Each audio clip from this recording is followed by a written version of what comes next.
Welcome to National Parks Traveler, where we explore the national parks and the issues that involve them. Hi, this is Kurt Repenchek, your host at National Parks Traveler. It's Labor Day weekend, and that means crowds in many national parks, particularly at Zion in Utah. And along the East Coast, units of the National Park System in Florida have been bracing for Hurricane Dorian. There also was a sizable rockfall in Zion this past week that injured 3 park visitors, and 55 bison from Yellowstone National Park found a new home at the Fort Peck Indian Reservation in northern Montana. You can find those and other stories about the parks at nationalparkstraveler.org. In this week's show, I talk with Dr. Jennifer Smetzer about her work to map areas of Acadia National Park that could offer refuge from climate change for plants and animals native to the park on the coast of Maine. My colleague Erica Zambello joins me to discuss some great fall destinations in the park system, and we end this week's show with a commentary about e-bikes in the national park system. As the climate changes, it impacts plants and animals. Their habitat changes to adapt to warmer or hotter weather, or more or less moisture in the form of rain or snow. Vegetation that long was familiar could disappear and be replaced by different varieties. Seasons could lengthen or shorten. There are places, though, where climate change doesn't exert tremendous impacts, and so the resident plants and animals are not forced to seek out new habitats. These places are called refugia. At Acadia National Park, Jennifer Smetzer has been working to identify refugia for the park's plants and animals. Jenny, who studied bird migration in the Gulf of Maine for her doctoral research, has been building maps of potential climate change refugia for a wide range of species. Species such as black-throated green warbler, olive-sided flycatcher, American bittern, northern flying squirrel, red spruce, northern white cedar, and even paper birch. Earlier this summer, Jenny, who was a 2018 Second Century Stewardship Fellow at the Schoodic Institute, met with biologists and managers from the national park, as well as personnel from the U.S. Fish and Wildlife Service, local land trusts, and the Maine Department of Inland Fisheries and Wildlife to discuss her mapping. Today, Jenny joins us to discuss her work and what it could mean for the future of Acadia National Park's plants and animals. Welcome to The Traveler, Jenny. Thanks for having me, Kurt. I'm curious, of course, right off the bat, how did that meeting go with the biologists and managers for the various agencies involved in this? Yeah, the meeting was pretty well received. There was a lot of interest in the data products that we made that were the result of this research. And there was a lot of enthusiasm across a lot of different groups for people working together and thinking about how they could apply these results to their management. And I think that there was a lot of interest, and it spurned a lot of conversations on how the different agencies could be working together. The other thing I think that was really valuable is it provided a great, just an interesting new framework to sort of think about climate change and how we might plan. And how? What do you mean by that? Climate change is often a story of doom and gloom, right? And it's easy to end up feeling like there's nothing that we can actually do. I think a lot of people can lose hope from time to time, even the people that are fighting the trenches day to day to work to manage a lot of these natural resources. And so climate change refugia provides one sort of a hopeful story for some of these species, at least in potential places that we might be able to point some of our efforts and our resources on the landscape to more effectively maybe manage for these species.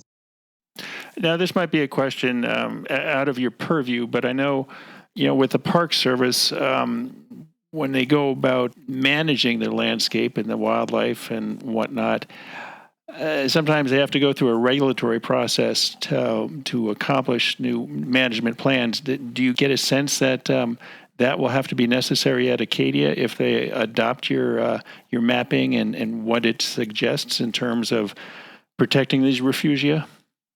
Well, we're not trying to add any extra work to their already busy plates. I think that what we're trying to do is give them ways that they can help strategize in terms of projects that they're already undertaking. So the park, for instance, is already experiencing a larger visitation has for the last many decades, and this is projected into the future. And this is something that is particularly projected for the quieter side of the park, the western portion of the park. And so one thing the park was thinking about doing, for instance, was taking some of these results and helping them to inform a transportation plan that they already had in the works. So hopefully this will not add to any regulatory loophole, regulatory processes that they have to jump through, but will help to inform when they're already doing some of this work. How did you go about building your maps, and what exactly do they show? The maps were the process of a statistical model, the details of which aren't terribly exciting, but one of the really exciting things in this modeling process is that all the data came from citizen science. So that was a really exciting part of the process for me, that I was able to take data that have been input into things like iNaturalist or GBIF, some EPA wetlands data, but a lot of it was data collected by citizen scientists. And so curating that data for data quality, for positional accuracy and things like that. And then basically we developed models that explain, we look at the places where we know from sampling, where we know the animals, where the plants were, and we're able to describe what kind of things those plants or animals like. For birds, it was different types of vegetative cover. For many of the plant species, it was different types of soil characteristics of where those plants were found. And of course, for all the organisms, we included climate variables. And then we could use that to say, in places that we haven't surveyed, currently, where might we expect to find the organism, and where might we not expect to find the organism, based on the soil properties or the different things that the organism requires. And then we take those same kinds of ideas and shift that into the future under the projections of what we think the climate is going to be like in the future. And I didn't personally make those climate predictions. These are the work of a lot of different other organizations, notably in the Northeast Climate Science Center at University of Massachusetts Amherst. Now, I know in Devil's Postpile National Monument, for example, there are some cold sinks there that the superintendent looked at as potential refugia, and she was developing her general management plan to protect those areas. How do you identify refugia in Acadia? I mean, are these cold sinks, or I know you talked about the soils and whatnot, but how do you know that these areas won't be affected by climate change or won't be greatly affected? So the climate projections are able to predict some of those types of features, roughly at about a kilometer scale. So features like elevation and aspect, like a north-facing slope, is predicted to remain a little cooler, for instance, into the future. Higher elevation sites. Places generally closer to the coast are more buffered from more extreme swings in climate. So Acadia, with its coastal proximity and its topographical relief, there were some of those aspects that were captured in the climate data for current and future climate projections. And I believe the park had some specific species that they wanted you to look at? Yeah, there was a lot of interest in red spruce. This is a very iconic species in the area culturally, and also of a lot of scientific interest. It's a very important species in the area. There are quite a few bird species, the ones that you mentioned in the beginning, olive-sided flycatchers, fruited green warblers. We tried to represent a range of different habitats. So we had the bitterns in there, American bitterns. There were some shrub species that people were interested in, black crowberry. And part of the interest in that, people like the black crowberry, there's a lot of cultural interest in it, but it also is an important host species for the crowberry blue, a Lepidoptera species that is not faring well. Currently, it is expected to be highly vulnerable to climate change. We didn't have enough data to model the Lepidoptera, the crowberry blue, but we could model its host species. And then cinquefoil, three-tooth cinquefoil, another plant species that is of a lot of interest in Acadia to visitors, and it's found at the top of a lot of these mountains, and it's currently a species that they're helping to restore at the top of Cadillac Mountain. Now, I know in past years we've reported on the Traveler about the warbler and how climate change could affect it by changing the tree species that it is related to. Are you optimistic, or does your research point to areas of the park that would be able to retain that habitat for the warblers? Yeah, so the bird species, interestingly, is particularly the magnolia warbler is another one that I forgot to mention.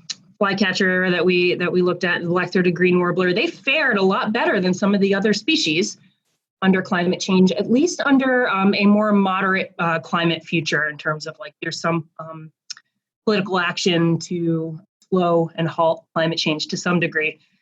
Interestingly, though, the difference for those species, we looked at RCP 4.5, which is a more moderate climate future, and RCP 8.5 represented concentration pathway that assumes business as usual and very little intervention in climate change.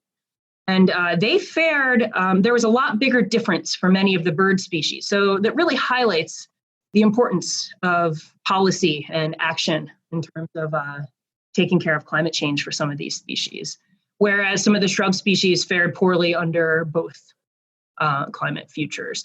But for the shrub species, there certainly were really important coastal areas, and for the bird species, some important areas in Acadia and in that region in general that stood out as potential climate change refugia.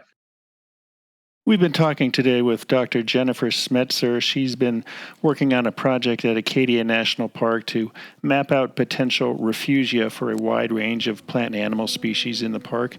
We're going to take a short break and we'll be right back. Listener and reader support make National Parks Traveler possible every day of the year. If you enjoy Traveler's content, please consider a donation via nationalparkstraveler.org.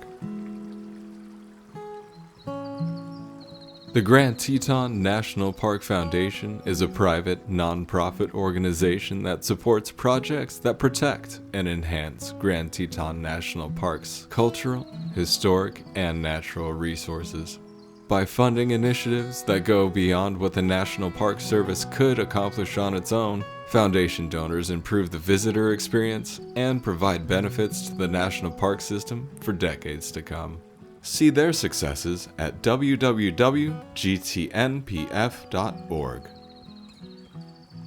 The North Cascades Institute has a large portfolio. It's an environmental learning center, training center, conference center, and leadership center, all set in the splendor of the North Cascades National Park Complex. Learn more at ncascades.org.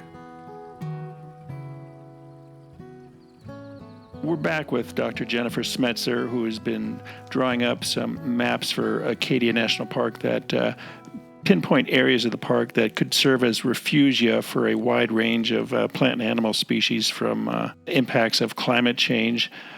Jennifer, you had mentioned that one area you've been asked to really look at is the so-called quiet side or western side of Acadia National Park. Why is that? Why did they want you to look there? The park is working on identifying how they're going to manage increases in park visitation over there. And they're working on transportation planning. And I think a lot of focus on transportation planning will have to be in part on that quieter side in terms of thinking about where they're going to direct people to, how they're going to plan for transportation. So that was one of the areas that the park was particularly interested in applying some of these results. And so how would an area serving as refugia affect transportation in the park? That might be areas where they choose to do some trail maintenance or not do trail maintenance to either, this is up for discussion, of course, across the people who manage the park, but places where they either might want to direct people toward for education to say, look, this is an area that might remain relatively stable in the future, and this is of interest, and as an educational opportunity, an outreach opportunity, or direct visitation and recreation away from. If there's an area that is a climate change refugia for species that are not found in a lot of other places. So things like that, where to build and where not to build, parking and things like that. These are all the kinds of things that they need to think about. So both wheeled transportation, so to speak, and hikers. Yes. Yeah. Where trail maintenance might be more or less required, things like that. Yeah. Have you identified any species that is not likely to have refugia in Acadia and so will eventually be forced out by climate change? Let me think about that. No. Of the list that we looked at, we tried to choose species that we didn't think were going to be completely eliminated from the region, or it wouldn't be really worth the work, but also wouldn't just be completely ubiquitous across the area also into the future. So I think that the park biologists chose and directed the project in terms of really well thought out species.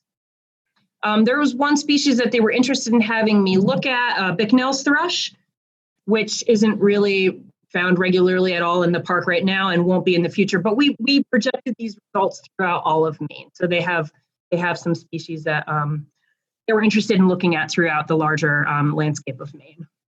Yeah. I'm sorry, you said that your research kind of spans all of Maine, not just Acadia National Park? Yeah, the impetus of the project and the funding for the project came from Acadia National Park. But when I made the predictions for different species, I made the predictions across all of Maine so that above and beyond this project, I can reach out to managers at the state level who are working in forests across all of Maine and landscapes across all of Maine. And even one of the managers brought up at the meeting the interest in looking at a place like Acadia that is relatively pristine and thinking about it as a benchmark in terms of these climate change refugia for how to think about managing other areas of the state that are more working forests. Where does your work take you now? Are you finished with the mapping, or is there still some field work to do, so to speak? There's not a lot of field work to do left for this project, and most of the species are mapped, but we're continuing this. A big part of this project was to really bridge the gap between the research realm and the management realm, a field called translational ecology. So really sitting down, I've spent a lot of time sitting down with managers, and they help design the project. They help set the goals of the project and choose the species. They helped identify which variables they wanted to put in models. We talked about model interpretation together. And then I spent time up in Maine this summer talking to them about the results, helping them understand the results, thinking through the process of applying these climate change refugia on the ground into management. And that process is continuing. So we're going to continue to work with these managers, have future meetings to talk about actual incorporation of these into management plans, some of these ideas into their management plans.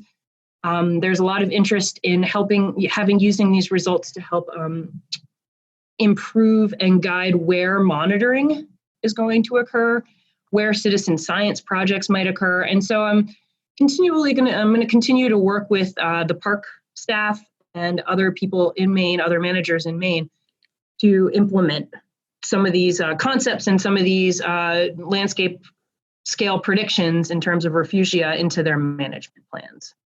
Were there any surprises along the way? Are there any surprises along the way? Yeah, we were a little surprised at some of the results we saw with the tree species. The models predicted that they would do a little better than we initially expected, and that has been said, that it has been predicted in other studies. And part of that might be that this was a more complex model that included a lot of forest growth processes, and didn't include just climate, included a lot of forest growth processes. And also, these models are at a finer spatial scale than a lot of previous forest modeling has occurred at. So perhaps the climate change refugia in some places are actually providing more of a hope Is this mapping work something that can be translated to other parks? Have you been contacted by other parks interested in the same sort of mapping?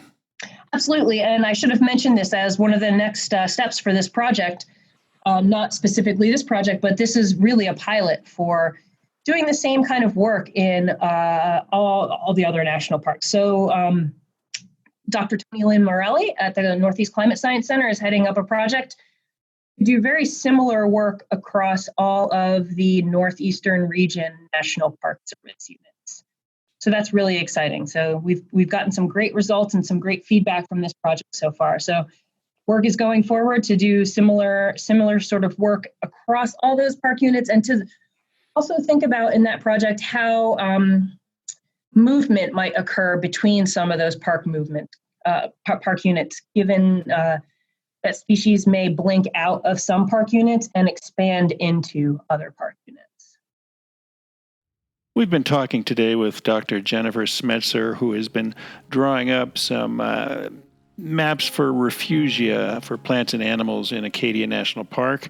Dr. Metzer, I appreciate your time today. It sounds like a fascinating project, and it'll be interesting to see if it plays out as you expect. Thanks for having me, Kurt.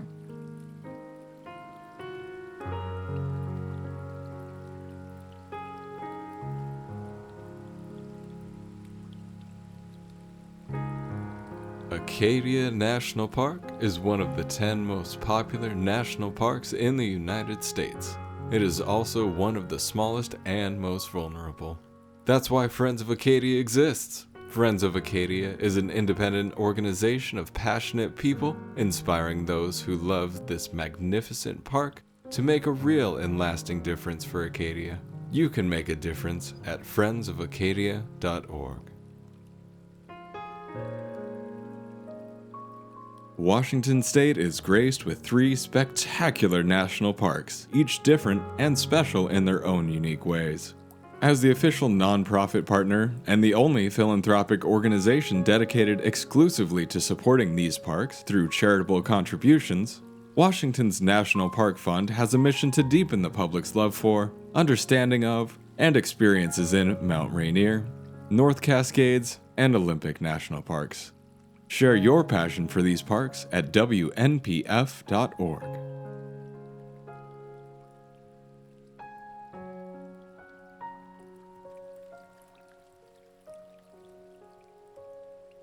It's still summer out there, but fall and winter really aren't that far off. And with that in mind, Erica Zambello and I have been thinking about fall excursions into the parks. And naturally, with Erica being in Florida and myself in Utah, we each have some of our own favorites. And Erica, one place I really, really love for spring and fall is Canyonlands National Park. I mean, the landscape is incredible. It doesn't attract large crowds, and you go there in the fall and early winter and early spring, and the weather is so much cooler than this heart of summer when it can get up over 100 degrees on a regular basis. The last time my wife and I went down there, we headed to the Needles District, and that's in the southern part of Canyonlands. And we actually found ourselves on a path, and it really wasn't much more than a goat path. Or actually, maybe for the setting, it was a desert bighorn sheep path. And the wind was swirling about us, and there was a lapis lazuli sky overhead. And we just played connect the dots with the small stacked cairns that looped across the sandstone amphitheater and took us higher and higher towards the roof of Canyonlands. I mean, really, you can't beat the fall for a Canyonlands National Park visit. As I said, the crowds are non-existent, and the campgrounds are gorgeous and relaxing, and you can really enjoy some solitude. It's interesting that you say Canyonlands, because when people think about what parks they want to visit in the fall, they always think of leaf peeping. And so Great Smoky Mountains National Park is always very busy. Acadia National Park is still busy. So when it comes fall for me, I still try my best, like you, to avoid crowds. And that's why I tend to head to national seashores. So most of the time when people think about beaches, they think about summer. But as I'm sure many of you know, Florida is hot all the time. And so one of my favorite places to go in the fall is Gulf Islands National Seashore. So it is very close to a town that I lived in for 4 years, so I got to know it really well. It borders the Gulf of Mexico in Florida, but right near the Alabama border. But there's also some discrete patches that are in Mississippi as well. And so what's awesome about Gulf Islands in the fall is you've basically avoided all the crowds because it's a summer destination. So parking is free, getting to the beach is free. Gulf Islands National Seashore in the Florida area also borders the Santa Rosa Sound, which is a bay-like ecosystem, which means the swimming is great, the fishing is great, the birding is great, and you don't have to fight anybody for that last parking space. So come fall, I'm headed to the beach.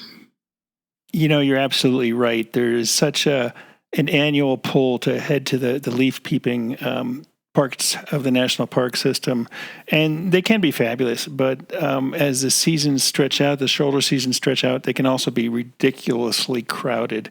I wish I was close enough to some of the national seashores that you mentioned, because I like nothing better than doing some surf casting and catching my dinner.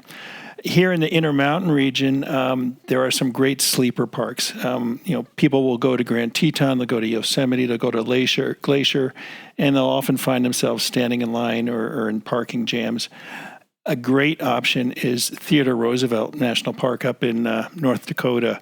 It's got a rugged landscape. It's got a rich cultural history. This is where Teddy Roosevelt earned his conservation mojo, so to speak. The campgrounds are wonderfully peaceful and quiet. There's a nice bison herd. There's feral horses across the landscape. It's just a nice, relaxing place that isn't too crowded.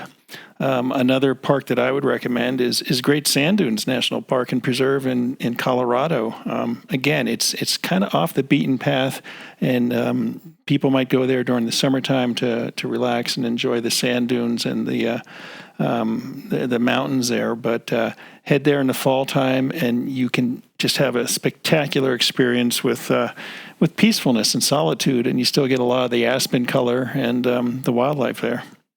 Well, I'm going to take your 2 parks and raise you another national seashore. So this one is in the North Carolina Outer Banks, and it's called Cape Hatteras National Seashore. So if people haven't been there, the Outer Banks of North Carolina is this crazy coastal formation, a very narrow strip of barrier islands that are way off the coast of North Carolina. And so it's an incredible way to see a barrier island ecosystem. And again, in the fall, you'll still have some people that are escaping, on the weekends and things like that. But generally, it's a lot less crowded. And one of the things that sets this national seashore apart from others is the Cape Hatteras Lighthouse. It's this beautiful black and white structure for history buffs or people who just like lighthouses. If you're one of those people who has the lighthouse stamp books, and yes, those exist, this is a site that you can get a stamp, which is awesome. So I mentioned the black and white lighthouse, but there's actually 3 in the park. If that's something you're really interested in, you can climb up to the top depending on the weather and things like that. And it's just a really unique way to remember what people used to do when they lived out on these barrier islands without modern technology. Of course, it's also really fun to go swimming, and again, it's a fall migration hotspot for birds. So it's definitely a good place to check out in the fall. Well, Cape Hatteras is okay, but if you really want a wild seashore, I don't think you can beat Cape Lookout, which is just south of Cape Hatteras. It's not as developed as Cape Hatteras. There are no little towns on the Cape Lookout island, barrier island, if you will. You have to take what they call ferries over there, and there are some small ferries that you can take your cars onto. A lot of people will just ride these little skiffs, basically, that are called ferries over to the island and spend the day or whatnot. But if you're really into fishing or some solitude, they've got cabins out there on the island, on the barrier island. And they're really designed for anglers, for fisher folks, surf casters. They've got fish cleaning stations just a short walk from the beach. you can't beat that. And sure, the cabins aren't deluxe. They're largely plywood structures, and you have to bring your own bedding. But like I said, it's really got that wild sense to it, and you can envision what Cape Hatteras and Cape Cod looked like before they were settled, and a lot of development sprang up. Well, that does sound like a good national seashore, but my question is, can you see rocket launches from that seashore? And the answer is no, because you have to go to Canaveral National Seashore on Florida's Atlantic coast for that. So it's true, the seashore can remain open for the launches that are scheduled during normal operating hours. This is something to check out ahead of time. Sometimes the park will fill to capacity. Sometimes NASA has to close parts of the seashore. But in general, you can see rocket launches from this park. In addition, it's a great place to go paddling. You can access a lot of these inland estuaries. And, in addition to the fishing and birding that we've already talked about a lot, it's a great opportunity to see manatees, which are some of the most docile, gentle, cool marine mammals that we have in the United States.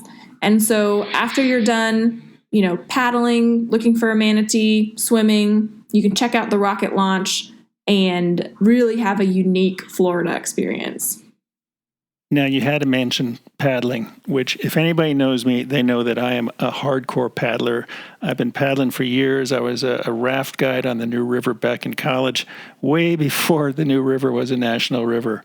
Most recently, we picked up some sea kayaks to add to our flotilla, and that is one reason why I would go to Yellowstone National Park in the fall, because you can just paddle off into the wilderness and escape all those crowds. Shoshone Lake is a fabulous destination for paddlers, whether you're going with a sea kayak or a canoe. There's designated campsites out there that you can reserve, so you can have a place to come ashore and pitch your tent. At the far western end of Shoshone Lake is this incredible geyser basin, and unlike the geyser basins at Old Faithful or at Norris, you don't have any boardwalks. There's no fences to keep you from getting too close, and that can be a deadly situation. So it's a beautiful, gorgeous geyser basin, but you really have to keep your wits about you so you don't get too close and fall through the thin crust there, which unfortunately more than a few people have done that and met with fatal consequences. Another great paddling trip in the fall is the big lake, Yellowstone Lake. I was down there one fall, and this was an incredible trip. I mean, it was checked off my wildlife list practically. When we got to our campsite, it was on this hillside or at the base of this hillside, and there was a big sprawling meadow, maybe 300 yards across. And in the middle was this huge grizzly bear just raking through the vegetation looking for something to eat. The next night, we woke at about 4 o'clock in the morning to a howling wolf. And if you've ever heard a howling wolf in the wild, it is an incredible, incredible sound. There were sandhill cranes. We had deer coming through our campsite. It was just phenomenal. And so, yeah, that's a great reason to go to Yellowstone in the fall. You get in your boat, you paddle away from the crowds, you enjoy solitude and the wonderful wild feeling of that big national park. Well, you've officially convinced me, but I will just end with one more plug if people insist that they must have leaf peeping, and that's to check out Katahdin Woods and Waters National Monument in Maine, perhaps instead of the more crowded Acadia National Park. Katahdin Woods and Waters was only established in 2016, so it's a relatively new addition to the national park system. It's right on the Penobscot River, so you have those river views. There are views of nearby mountains. It's also right next to Baxter State Park, which means there's even more natural territory to explore. So at Katahdin, you can try to see a moose, catch a fish, and catch the leaves turning at the same time. But now I'm just wishing that I had more vacation days in the fall because I want to go to all these places that we've discussed and more. There are some incredible destinations in the national park system, and what I'm going to try and commit to in the coming year is try and get away from the name brand parks and explore some of these lesser known jewels, because there are some phenomenal destinations out there that are really worth visiting. As you know, I was up in Acadia National Park a few weeks back, and I had never been to the Schoodic Peninsula, and I really didn't know what it was all about. And It was a gorgeous place, and one of the readers of the Traveler kind of criticized me for pointing out what a gorgeous place it was, with its beautiful campground and the rocky coastline and the thick jack pine forests. And yeah, that's kind of the travel writer's lament. I mean, you want to expose these places, but you don't want to expose these places because it will bring more people to them. Unfortunately, the national park system is overcrowded in many areas, not across the entire system, but in places like Yellowstone and Grand Teton and Glacier and Yosemite, and certainly the main Mount Desert Island portion of Acadia. And I think until and unless the park system moves to a reservation system for some of these places, I think we need to spread out these crowds. And if we have to identify certain areas of the park system that are gorgeous destinations, I think we should be doing that to help spread out the crowds and gain more appreciation for what we have out there. Yeah, I agree. And I like what you said, too, about spending more time in these lesser-known gems. Sometimes it's hard to find lesser-known gems because, they're lesser known. So if you're a reader of the National Parks Traveler or a listener, we definitely try to bring people to these parks. But another great way is to purchase or borrow one of the National Park Passport books, either the small blue ones or the larger Centennial version. I use that to see smaller parks wherever I go.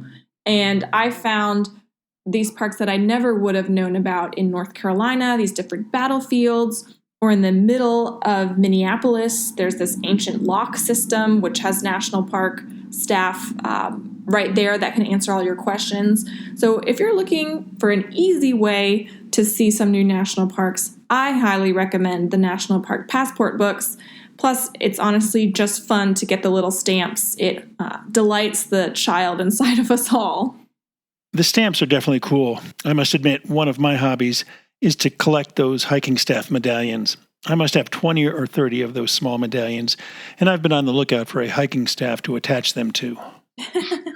You know, Erica, I think we've certainly hit on some prized jewels to visit in the national park system in the fall and early winter months. And for the listeners out there, send us a line, drop us a line at news@nationalparkstraveler.org with some suggestions you have for where folks might go in the fall and discover some new jewels of the national park system. And we'll take those suggestions and write up some pieces and maybe talk to some of the park staff and bring some of the wonders out to the greater listenership and readership of the National Parks Traveler. Yeah, sounds good. Until then, I guess I will see you and all our listeners in the parks. Sounds good, Erica. Have a great time out there.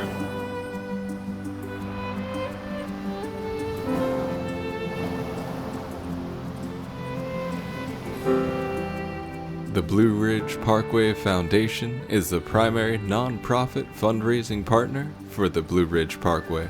It is made up of people who have a deep love for this majestic road and want to ensure that its natural beauty and the experiences it offers endure for generations to come. Show your appreciation at brpfoundation.org.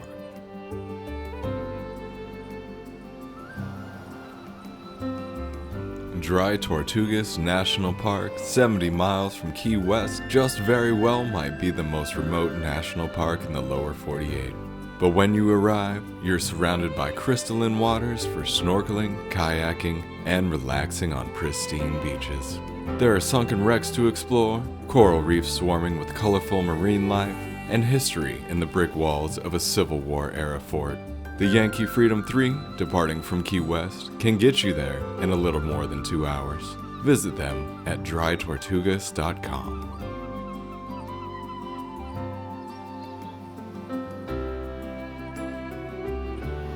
And now, a commentary. When it comes to managing the national park system, the example before us is clearly not the right way. In this case, we're referring to Interior Secretary David Bernhardt and de facto National Park Service Director P. Dan Smith on, most recently, the topic of e-bikes in the parks. Bernhardt seems to treat the parks as his fiefdom to manage to the benefit of his industry friends. For Smith, well, he follows the Secretary's lead. Evidence of that arose at the end of 2018 when the partial government shutdown arrived. While the national park system was closed during past government shutdowns, Bernhardt wanted it open, and Smith agreed. They even agreed, after piles of garbage arose and restrooms turned disgusting, to divert Federal Lands Recreation Enhancement Act dollars to pay for custodial staff. We know now, of course, that keeping the parks open wasn't the best decision. One of Joshua Tree National Park's iconic trees was cut down. A backcountry traveler in Big Bend National Park broke his leg and was extremely fortunate to encounter an off-duty ranger who carried him on his back for 2 miles. And off-roaders went where they shouldn't in Death Valley National Park. How many other issues arose during the partial shutdown is hard to know, as Interior is dragging its feet on responding to Freedom of Information Act requests. That the Interior Secretary would open the gates to allow e-bikes to motor down park trails where traditional bicycles can roll shouldn't be surprising. Back in November 2018, during a meeting of the Made in America Outdoor Recreation Advisory Committee, one committee member, a vice president of Shimano North America Holdings, pointed out that Interior policy at the time banned e-bikes from some areas of public lands because they were considered to be motorized vehicles. Draft minutes from that meeting note that he suggested that this specific case be used as an example to review existing DOI policy issues which prevent outdoor recreationists from using new technology on public lands. While it isn't surprising that Bernhardt issued a secretarial order last week to allow greater e-bike access, how he did and how Smith responded in a press release for the public and a directive to his superintendents are examples of how not to manage the parks, or any business for that matter. There had been an agreement to issue the policy this coming Thursday, but Bernhardt surprised more than a few folks, including some in the National Park Service, by releasing it last Thursday evening. In his secretarial order, Bernhardt said that within 2 weeks from last Thursday, all 3 classes of e-bikes must be exempted from being considered motorized vehicles within the park system. Within 30 days, Bernhardt went on, he wanted to see summaries of any policy changes needed to increase e-bike access to the parks, of any laws or regulations that stand in the way of such access, and a timeline for seeking public comment on changing any regulations to allow greater e-bike access. At that time, as well, he wanted the National Park Service to provide visitors with guidance on where they could ride their e-bikes. In other words, first grant e-bike access to park visitors, and then explain how to make it neat and legal. Even though Bernhardt should have engaged the public, the various trail groups, communities around the parks, and other park users before he released the policy. Oh, and maybe he should have evaluated potential visitor conflicts, impacts to wildlife and cultural resources, and costs of enforcement. But that would have made his decision informed rather than seemingly haphazard. As for Smith, he sent out a press release Friday stating that the Park Service has, quote, a new electric bicycle policy for national parks, unquote.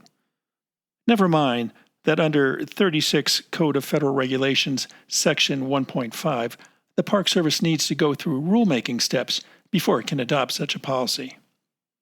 But there's more that's baffling when you read Smith's press release and his directive to superintendents. For instance, it states that the operator of an e-bike may only use the motor to assist pedal propulsion. The motor may not be used to propel an e-bike without the rider also pedaling, except in locations open to public motor vehicle traffic. That begs the question of how many park rangers will be needed to monitor whether e-bikers are pedaling or not. Smith also wrote that park superintendents will retain the right to limit, restrict, or impose conditions of bicycle use and e-bike use in order to ensure visitor safety and resource protection. Over the coming month, superintendents will work with their local communities, staff, and partners to determine best practices and guidance for e-bike use in their parks. So, on one hand, Bernhardt is calling for more access, as is Smith, unless superintendents disagree. And while Bernhardt is calling for 30 days to pass before a public comment period is scheduled, Smith expects superintendents to get that done over the next 30 days. A tight schedule to say the least, if all the steps are followed. But Smith is making it easy for superintendents to get by without much, if any, public comment. In a memorandum sent to them Friday, the acting National Park Service director said superintendents must add language to their compendia, that's the on-the-ground rulebook used in individual parks for managing uses, to allow e-bikes where traditional bikes are allowed. And he even provided a fill-in-the-blank form for getting the job done. Furthermore, Smith directed superintendents to adopt existing state laws pertaining to e-bikes where their park is found. They also must comply with 36 Code of Federal Regulations, Section 1.7, which pertains to public notice, he added, if only perhaps to say he wanted public comment. He also told them to adhere to the National Environmental Policy Act, though Smith also pointed out that to meet Bernhardt's directive, superintendents will resort to making a categorical exclusion that shortcuts the process. What will be interesting to see is whether those parks that already have blocked e-bike use on trails will now be forced to do an about-face. At the end of the day, you can argue whether e-bikes have a place on hiking trails in the parks.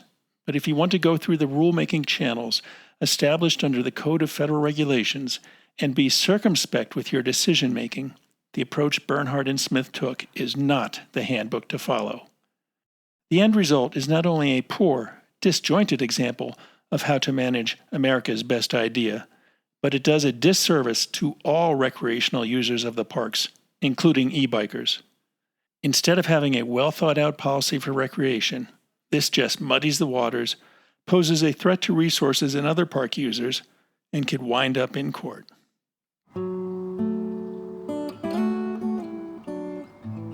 That's our show for this week.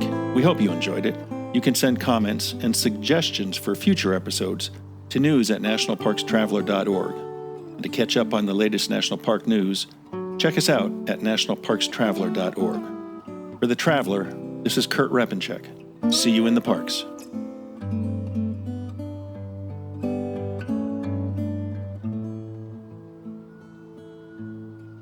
The composers and musicians at Orange Tree Productions have created a unique collection known as the National Park Series that has grown to include more than 30 CD titles.